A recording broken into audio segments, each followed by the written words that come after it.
Hey, greetings. Dr. Jeffrey Scott here. This is my Market MRI Pro update for Tuesday, January 20th, 2026. Well, we knew today would be a humdinger with all the things that happened over the weekend and the future sell off on Sunday night and Monday night.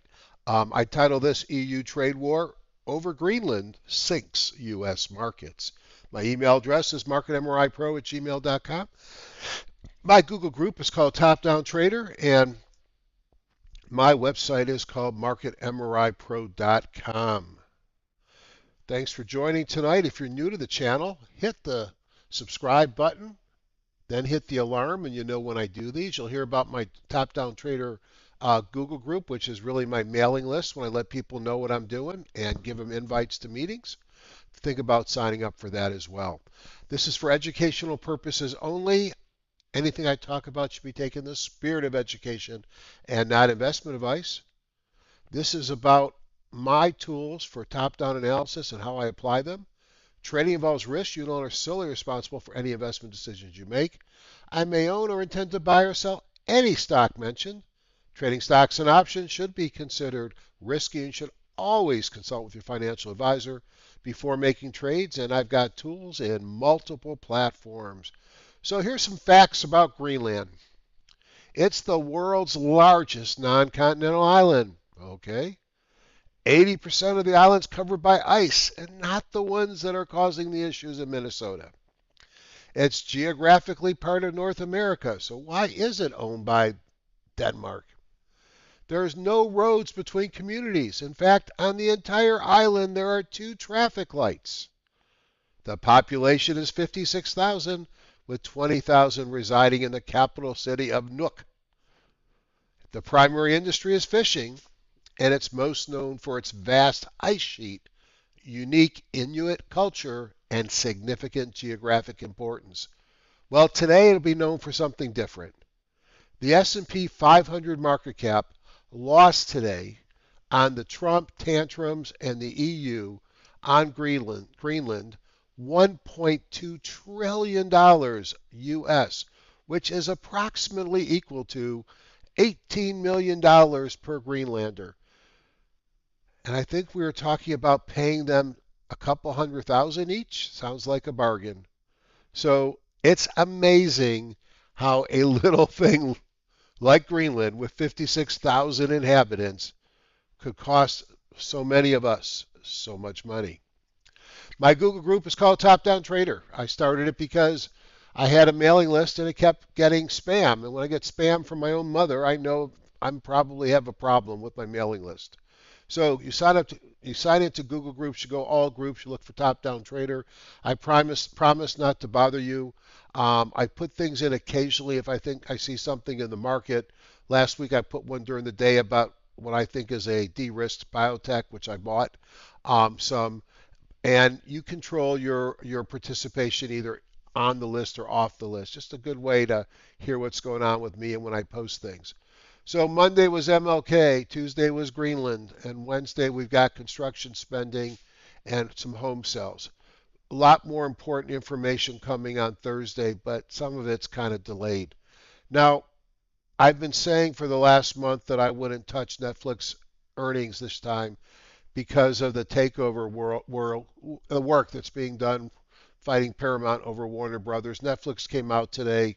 They had a bit of a miss, and they are selling off 4 or 5%. But you know, just because a stock has great seasonality historically doesn't mean it works every time.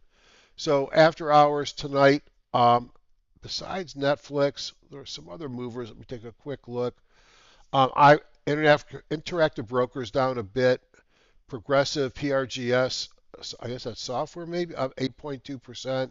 United's up 3%. The big move is a small medtech play, AVR, which is up 52.3. Futures are up a bit. Nothing significant considering the sell-off we had during the day. Major earnings on Wednesday, you could see we got J&J, Halliburton. We got a bunch of regional banks coming, which have been holding up better than the big banks. So big day. It's a judgment call to hold stocks over earnings dates. It is bad judgment to not know when your stock's earnings date is scheduled. Just reminding everybody, I'm doing a free mentoring session on January 31st. At 10 a.m. Eastern Time, they usually go 2 to 3 hours. I take a break in the middle for 5 minutes to refill my coffee and make a deposit. If you're a guy, you know what I'm talking about. Spots are limited. I think I have 100 seats that I pay for. I'll have the registration link in the remarks section under the video on YouTube, and it'll also be in an email on the Top Down Trader group. Who should attend? Well, I will talk a lot about options, so stocks and option traders. If you own my tools, it's a great way to figure out how to use them. And if you don't own them, you can come anyways, because I think what I teach has value.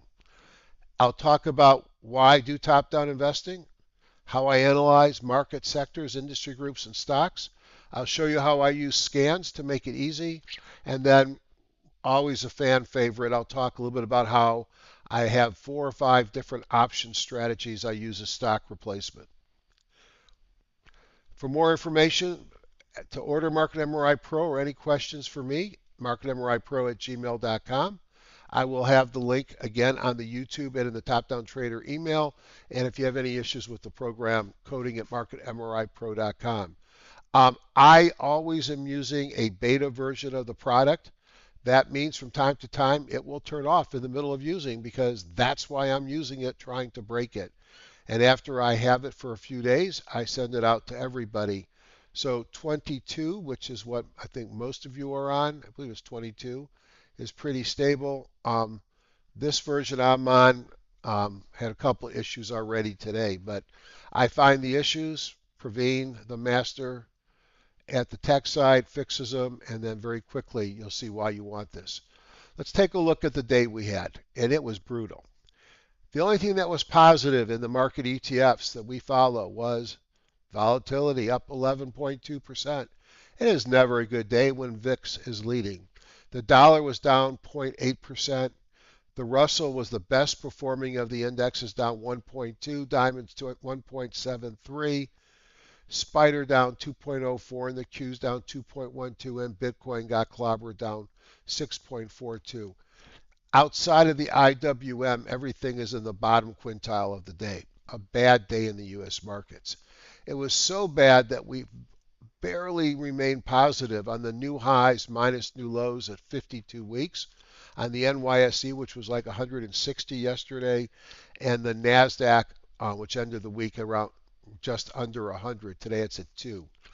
Bull markets are not made on the shoulders of stocks setting new lows. How bad was participation today? Well, blue represents yesterday, gray today. You can see the number of sectors was pretty bad on Friday, and it's even worse today, as is the number of positive industry groups. But I guess the loudest noise comes from percent advances. 19% were positive in the S&P 1500.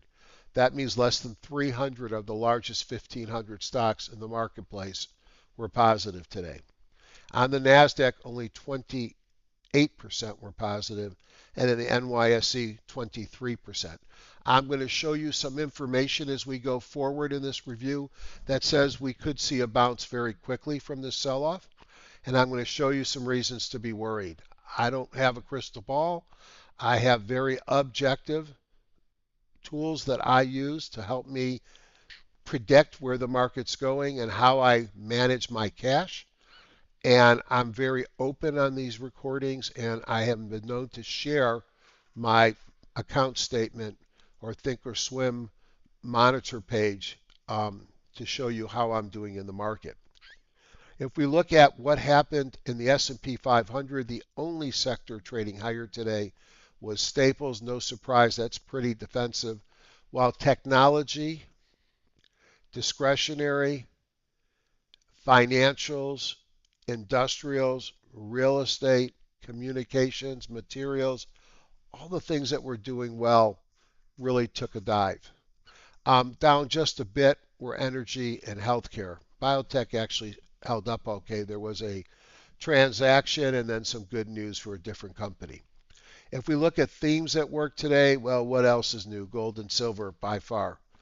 Copper, metals and mining, there's that biotech, lithium and battery technology, and that was it. If we look at the big laggards on themes, you could see cannabis, who cares, blockchain, cloud computing, cybersecurity, robots, autonomic vehicle robots, fintech, Internet of Things, semis, software. Man, the things you want to see lead are the things that had such a bad day. And if you look over here at this 50-day column, which is pretty much 2 months, you could see cloud is down 12% in the last 2 months. Fintech is down 13%. Cybersecurity is down 13%. Software is down 14%. So I guess Santa Claus forgot to come for these things. So enough there to tell you it was a rough day. If we go to my timing model, a non-repainting model, the caveat is the weekly signal, this is the signal line, it says timing, doesn't finish printing until 4 o'clock on Friday. So if you're looking at a weekly chart and it's not Friday, I wouldn't call that repainting. I would call it, well, it's not done yet. It's not finished. So interestingly, despite the horrible sell-off today, the weekly timing model, green for the spiders, green for the Qs, green for the diamonds, and green for the Russell. So the dominant direction is still higher. If we look at the monthly charts, well, just for a second, you could see the monthly charts, the signal line is green. And if we look at the daily charts, now you'll see one of the bugs that we introduced with one of the recent things that we did is the stocks changed, but the W did not. So I just have to hit that X once, and it goes back and shows you on the daily chart. That'll be fixed before Praveen goes to bed tonight. You won't have that issue, I don't think, unless you have version 23. I think it's 23 or is it 35? Whatever the version beyond what you have. And you can see on the daily timing model, we've now gone to a sell on the spiders, continuing to sell on the Qs, and we went to the sell on the diamonds. So how do I put that together? My long and intermediate term signals say it's okay to be long. The short term says be careful. So what does that mean? I bought puts on a couple of my positions today. Buying a put at the money is not cheap, so I might buy put at the money, sell a call way out of the money, and maybe even sell a put way out of the money as well. Let those two pay for the put and let me cover the first 10-15% potential drop in my instruments. So I did some of that, and I sold some stuff, raised some cash. I also sold some stuff on Friday, only because I had the diamonds the Qs had gone to a sell signal, and that was enough to get me to raise a little cash. When my dominant, intermediate term, and long-term trends are still long, I'm very careful when it comes to shorts. That means I am not in a lot of shorts. I'd rather buy puts and lock in my longs and protect my capital than risk shorts right now. That may change tomorrow. We'll see what the market does. If we look at the US index ETFs, let's just open it up because these have changed a lot today. The green line represents a 17-day simple. For those that are fans of IBD Live, Investors Business Daily, Market Surge, and those wonderful instruments and technologies, the blue line is a 21-day EMA. In long runs, they kind of superimpose. The white here is the 50, the purple is the 100, the red is the 200. These bars represent 3 different periods of seasonality. So I learn a lot from this chart. First thing is it's a daily chart, but the daily and the weekly BANGO have both gone red on the spider. That means we've entered a downtrend on the weekly, although not a sell signal, and on the daily. That's not good. Seasonality says we're in a period of time until the end of January where the market's likely to trade sideways to down, at least looking in green, which would be 10-year seasonality. This one's 5-year seasonality, and this is all seasonality to date. And then we go to a run-up until the middle of February, and then it looks like the market gives some back again. So seasonality wise, we probably could have some more weakness. That goes in the be careful category. Do seasonality tell me what I'm going to do tomorrow? No, it does not. Technicals trump seasonality, but it always pays to know your history. I look at the close at the bottom of the candle. In my world, an open candle means you closed higher than you opened. A closed candle means you closed lower than you opened. A white candle means you had a positive day. A red candle means a lower day. So a solid red candle here tells me we opened here, tried to rally, and closed just off the lows of the day, and we were down 2% on the spider. A very weak day. Notice that the 100 was where we stopped on the last big sell-off. Is this the end of the market run? Is this doom and gloom? Should we run for the hills and short everything? I don't think so yet. I think I'd give it some room. And like I said, I raised some cash. I put some protection on. And I'm hoping that we don't go down to that 100, but we bounced here on the last pullback. Let's take a look at the NASDAQ. This is the weak sister. And look at where the NASDAQ is sitting right now. The NASDAQ is sitting on the 100-day moving average. Now, this is interesting. The yellow representing 5 years says we're getting into a stronger period right away.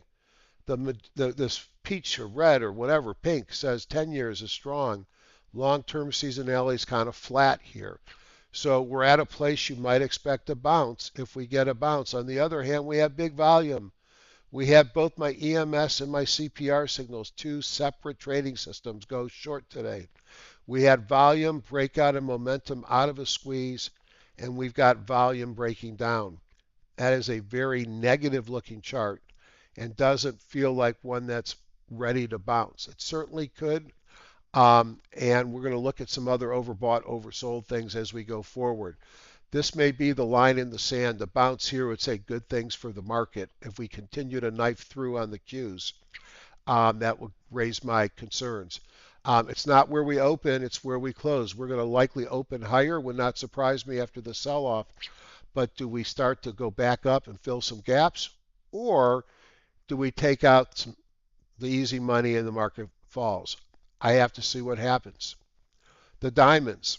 Well, this one looks, seasonality looks kind of flat to up. You broke down below the 21-day EMA, another big down day, down 1.73, but not even to the 50 yet. Certainly you could see it pulling back to the 50. You could see back here in November, we pulled into that 100. It was a good place for support. The Russell, which has been leading, stronger seasonality, very little pullback anticipated here. Hit all-time highs on Friday, so this is one day off all-time highs. We're down 1.20. It's an open red candle, which means it closed above where it opened. A lot more bullish. Doesn't scare me yet. Volatility. Now, if you've been watching my stuff, you know that I've been very concerned about what's going on here. In fact, last night, or over the weekend, I think I drew a trend line and said, something's wacky. Why are we going up in the VIX here? And that suggested we might have a snapback, a pullback of this market. I think we saw some of that today. How will I know we're done? Well, do we break down below the 200 early tomorrow? That would be a good thing. But then I'm going to be looking, if we don't see that, how high are we going to go? We got some comparators there. God forbid we go up to here, then I'm going to be looking for reversal candles. But that rising VIX and the breakout in the short-term VIX futures today, another point to have as fear. The one thing that didn't happen today, and we'll often see a flight to the US dollar as a fear signal. We did not see that today as the dollar broke down pretty hard. So we have changed our tune in just one day. A news-driven, crazy failure in the market over a little dinky country. But right now, this is about nuclear subs from the Soviet Union and mineral rights with the Chinese. And I think that's what is so important about Greenland. It gives us a militarily strong position to protect U.S. mainland, giving early warning on ballistic missiles, planes, and subs. But I also think there's a hidden story here about what's hidden under the ice or their critical minerals. Hopefully it'll get resolved quickly.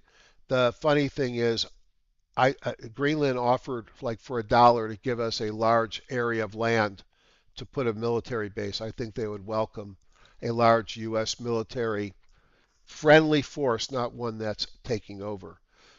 Another day of volatility in the markets, another huge crazy ass day on the metals. Gold gapped up, closed near the high, up another 3.78%. There have been some easier times to buy gold. This was an easy breakout here. This was another breakout here. This one failed and came right back and broke out. This one's driven by what's going on. If we see any type of resolution, look out. I expect gold and silver to come down, and we will see a resolution. Question is when. Silver, another big news here, as you can see, up 5.45%. Oil struggling to stay above this line, and it keeps trying and failing.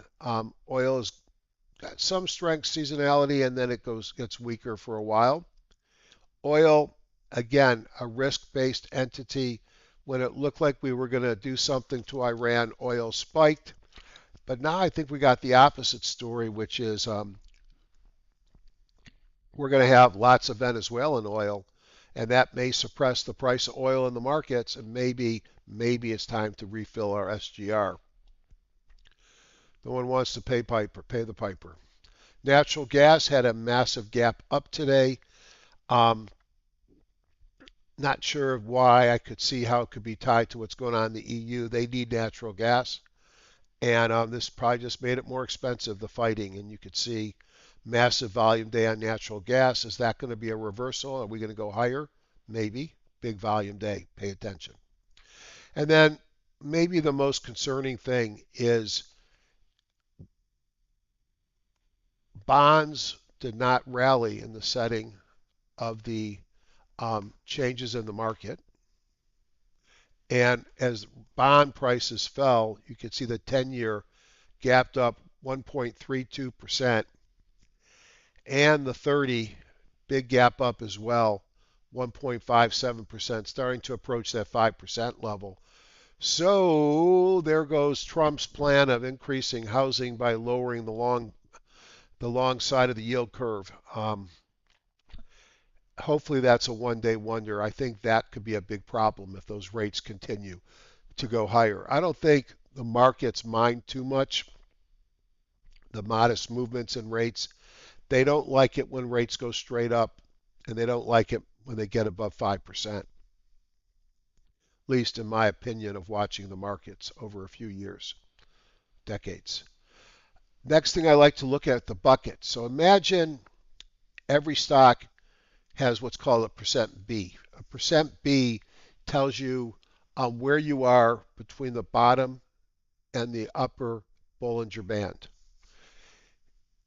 If there's 100% between the bottom and the upper, then there are 10 deciles.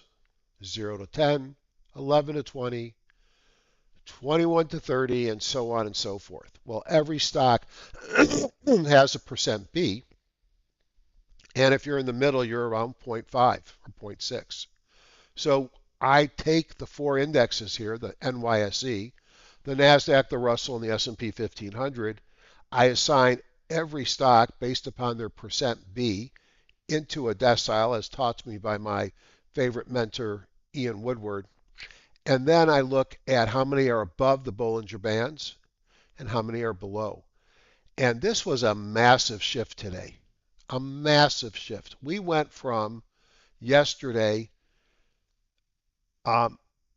see, we got that right. 7% of the stocks were below the Bollinger Bands, and today they were 12% in the NYSE. We went from 8 to 15% in the S&P 1500, 7 to 11% in the NASDAQ, and 8 to 11% in the Russell 2000. I haven't seen a move like that in a while. That suggests we got a problem. And we're not oversold enough by these metrics to rally, but it suggests to me that this market's probably got more to pull back. In fact, if you look at the percentage of stocks that were above or in the top two deciles at the close on Friday, remember Monday was not traded, that was the gray, big move down in green. So that's significant weakening of the markets. You want more bad news? Let me give you some. This is my market breadth tool, and I'm looking here at the NYSE Composite Index on the left, and then the NASDAQ Composite on the right. And the NYSE has been our buddy. I mean, it has hit all-time highs on Friday, closing high, I think on Friday or Thursday. What was the close here? No, it's red. So the all-time high had to be here on Thursday.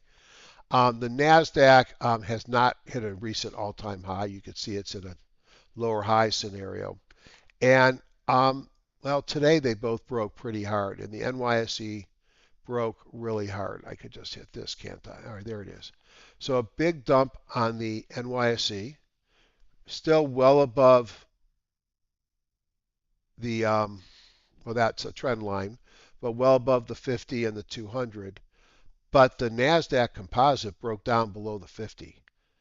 I got more things to show you that might make you concerned. Oh, stop that, will you? Let's look at 100 days. Perfect. You will notice that the stocks above the various moving averages, red 200, white 50, green 20, have turned down as the market pulled back. That's obvious. We were getting, especially in the NYSE, as I showed you over the weekend, we were in an area that we expected a reversal. You can see here that we've had new highs greater than new lows on the NASDAQ going back continuously until the lows in November. So we won't give up yet. The AD lines, if we look at today, the AD lines turned down quite a bit today. Don't know why they're showing green because they were negative. And the up-down volume was down a lot today as well. So this was a bad day in the U.S. markets. Let me make it worse for you. This triangle here represents one of my favorite signals. It's called the Hindenburg Omen. It is not confirmed yet. Let's see, I'd have to count the bars. 1, 2, 3. It's borderline here. I think you need a second one on both of these to confirm. Hindenburg Omen is a sign of market tops, but you need a second one to call it. If you go far enough to the left and we look at the end of 21 going into 22, let's just see if that's where I want to go. Well, here was February 25 before the market died. And how did Mr. Hindenburg know the tariff were coming? Broke below the 50 after the Hindenburgs, and then she wrote. Same thing here, Hindenburgs here. Market broke down.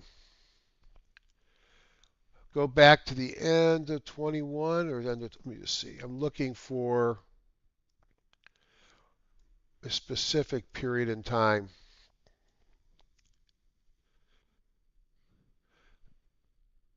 There are differences between the NASDAQ and the NYSE, which is why I use both. I want to go back. Let's just go back to January 1st of 23.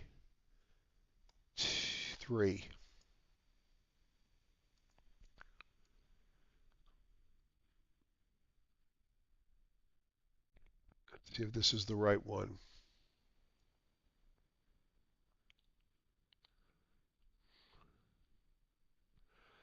I can't remember my dates. Well, the point is that if we look at most major market collapses, and I'll just go down back to 2007 because we know that one's going to work. Let's look at March of 2007. And the market's going higher and higher. These here are BANGOs, which are signs of irrational exuberance. And you shouldn't see them. When you see them at all-time highs, you get nervous. We're going higher, we're going higher. And look what pops in over here. A bunch of Hindenburg omens. Then we got them on the NYSE. And that was all she wrote in the great financial crisis. I look at where we're at today. I'm seeing a run of the BANGOs, irrational exuberance, and now we're getting Hindis. That is some of the reasons to be concerned. Does it mean we're having market implosion day?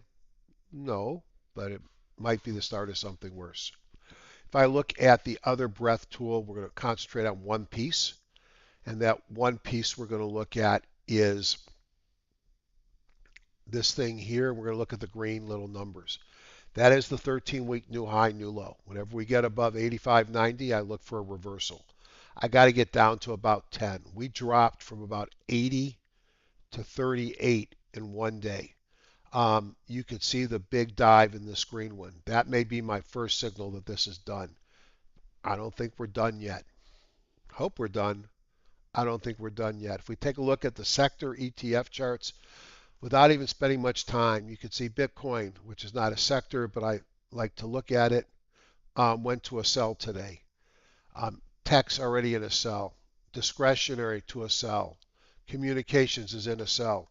Industrials sold off but haven't triggered a sell. Financials are in a sell. Energy still holding. Materials still holding. Real estate holding. Utilities holding. Staples look great. And then healthcare went to a sell.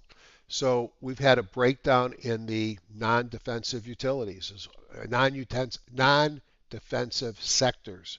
And these are not ratio charts. I like to look at some of my favorite stocks every night, which I'm sure are some of your favorites too.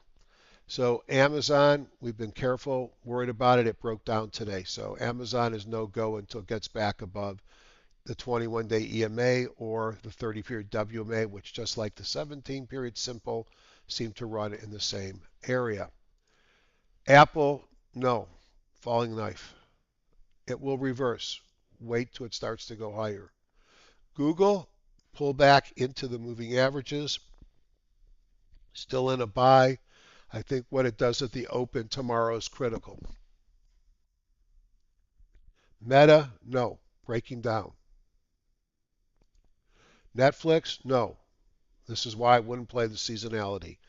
You are in a clear sell below the moving averages. Who cares what seasonality is when the chart looks like that? Tesla, I'm afraid to say no. It's broken down below the moving averages, had a horrible day today. What do you expect tomorrow? You expect things to open up higher and move up because we got gaps to fill. But if it's a fake move, we're going to then turn around and go lower. I don't know what it's going to do. Futures are okay right now. NVIDIA had a big breakdown. I thought for sure NVIDIA was going to go sideways until earnings came out. I don't think NVIDIA is done. I think NVIDIA will go higher. I'm speaking my own book because I have a lot of it. Right now, I wouldn't be buying any more. Microsoft, this one's been done for a while.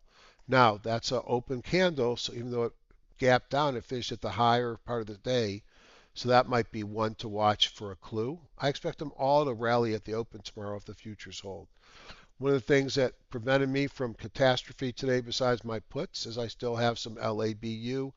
And I knew biotech would be okay. GSK announced an acquisition, and then there was some positive data. And those are the things that will move biotech. And you can see biotech opened lower, traded lower, and closed strong near the high of the day. Very different than most of the markets. Pharma pulled back some, but still holding up okay.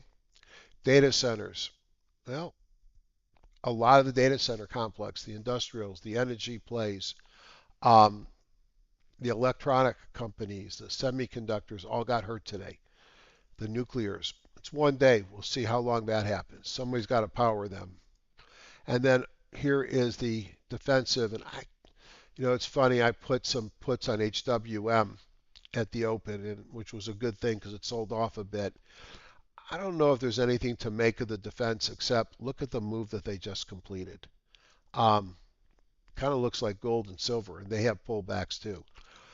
We'll see if that has any more legs. My guess is it probably does.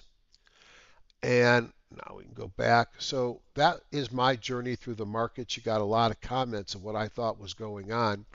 And let's just look at my ratio charts to show you strength, materials, energy. Uh-oh, what happened to my staples? Well, I did something it didn't like. They're back. Putting back on the hourly. All right, so you see materials strong, energy strong, staples strong, industrial strong. Most of those are a story about data centers. And then my favorite part, the JAS layout, gets me into my analysis of the markets at the stock and the sector and industry group perspective. I'll tell you I'm not going to give you any stock picks tonight. I think there's too much volatility here, and I'm not going to go in with a shopping list until I see what the market does. However, I've got 3,757 stocks that passed my filter, which means they're NYSE, NASDAQ, or Amex. They're more than $1 in 100,000 shares. Each of them is assigned to an industry group and sector. So if I go into my top down, there's that same 3,757. If I look at what groups were positive today, this is not the S&P 1500 or 500. This is the Jeffrey 3700. So it's a very broad-based analysis. And I look at the leadership, and let's just look at defensive, staples, materials, and healthcare. Those were the leading three groups today. Now I could also rank the industry groups in those three groups by percent return. And, oops, don't want that. Take the top 10, silver, gold, precious metals, copper, beverages. 1, 2, 3, 4, 5, 6. Aluminum. So, and let's just include biotech because I like biotech. So this gives me 588 stocks that are in the top industries and the top sectors. Let's just throw a $5 and $500 filter on them. Hit OK. And let's just look at the ones that moved today. Who had up impulses? So IAG, gold, shocker. Looks just like the gold chart does. Can you buy this here? Well, it's going to probably go higher, but it's extended, and I think I'd rather buy it on a pullback. SSRM, more of a silver play, hasn't really gone crazy with the breakout. This might be interesting if you don't have much in this complex. It had a CPR today, volume breakout momentum, coming out of a squeeze with a good relative strength and volume and not extended. SKE, Skeena Resources. It's something happened here, whether it's a split or something. Let's see what it says here. Mineral properties in Canada. Don't know what's going on here. Sometimes I put it on a weekly, it makes the chart look better. Nope. So we're just going to keep moving. Raptor Therapeutics was one that was bought today as well. They make food allergy medicine. I believe GSK bought them. LEGN was one we spotted over the weekend. Legend Biotech. They are a leader in what's called CAR T, which is a very underutilized class of drugs that offers curative potential for a lot of heme cancers. Coca-Cola, the ultimate staple. Kind of a loosey-goosey looking chart. HYMC, one of these miners that looks, again, wow. I mean, do you want to buy it here? Optimally not. It's at 100% on the high jump, which means it's extended, but it's leading. Goldfields, another gold miner, small. Used to be a cheap gold stock. Look, I don't know why it's not coming up. Let's try this again. How about EQX? EQX had a nice breakout today. Let's go back to Goldfields. And you can see Goldfields as well. So those are interesting, but they're not real actionable, are they? Sometimes I'll just look at what's worked over the last 5 days. So interesting, there's Raptor, CRVS. This might be is this the allergy one? Whoops. Typically, it's a small stock, so we didn't have it in our data set. You can get a description of what they do, and then fundamentals, it probably doesn't have any. Okay. Gold, Royal Gold, Prax. Precision Medicine, this thing has had some big gap ups. I don't know them. Franklin, Nevada, more metals. Here's one of my favorites. And Kathy, you're welcome. Hope you still have some. Axosome. Boy, we looked at this stock in the 30s, and I just always thought it was a takeover candidate. It never got taken over, but it's had a nice move, and it continues to go higher. Interactive Broker actually was lower a bit after hours on earnings. Isn't this neat? You can see here that's 5-year seasonality, 10-year, and then all data we have. So it gives you an idea of predicting what's likely to happen. Well, the prediction was it was going to come down on earnings. So that's one of the ways I do top down. Sometimes what I'll do is I won't even look at sectors. I'll look at all the industry groups here. And now you can see silver, gold, precious, but here's oil, gas, energy, department stores, different things come up to the top. Now, one of the beverage stocks that looked good over the weekend, and these are very defensive, but Celsius Holdings looks like it's running again, and you can see it's got some good seasonality, one of the energy drinks. So that's an approach to top down. As I said, I'm not going to find you things to buy right now. The market, it's the market. Until we know what the market's going to do here, I'm not adding to your long positions. But just, I can't help myself. Let's just do 1 or 2 scans. Let's kill the industry groups. We're back up to our 3,757, no filters. Let's go back to the impulse. And let's look at 2 scans, 3 scans. A plus scan, this is my double momentum with some filters added.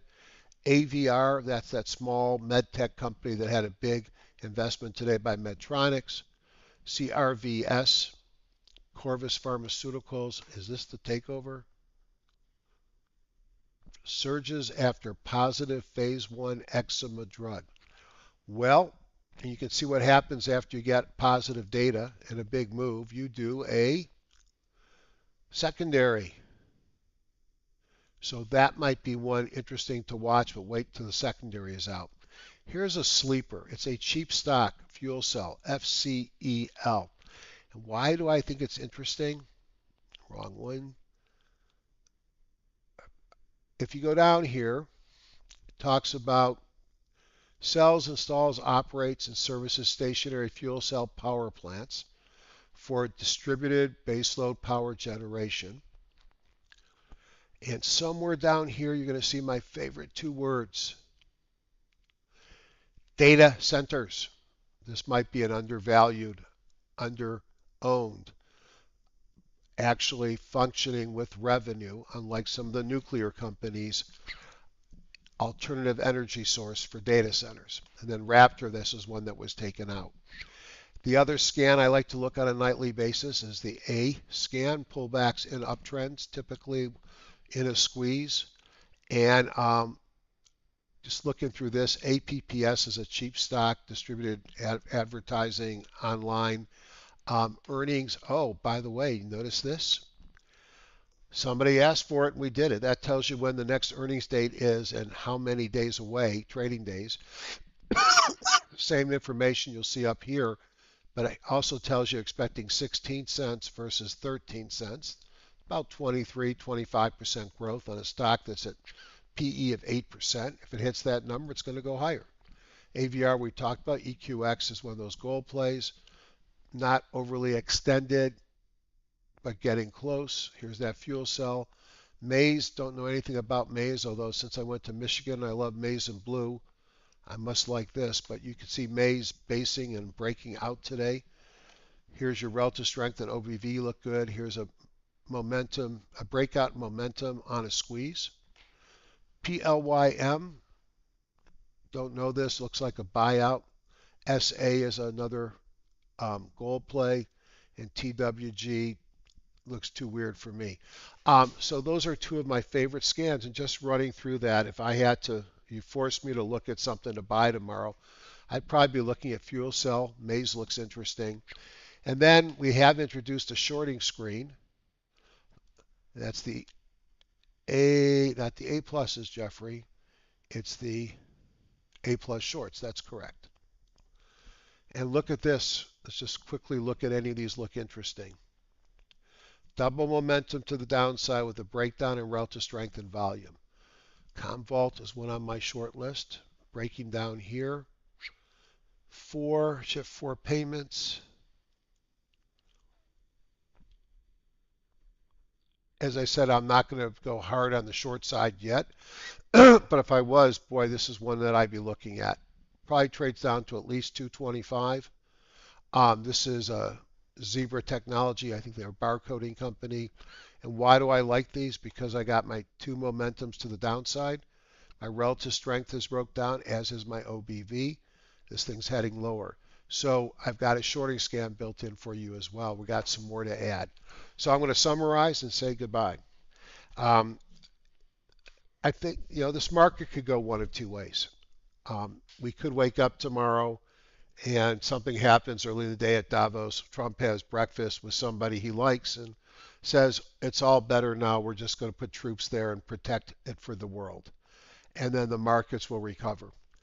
But if this saber rattling continues and the EU blocks some of the things that they've agreed to as part of our trade deals, or Trump doubles down, which he's known to do to get his way, markets could go a lot further lower. So we're in a time where the season says we have a little bit of a pullback.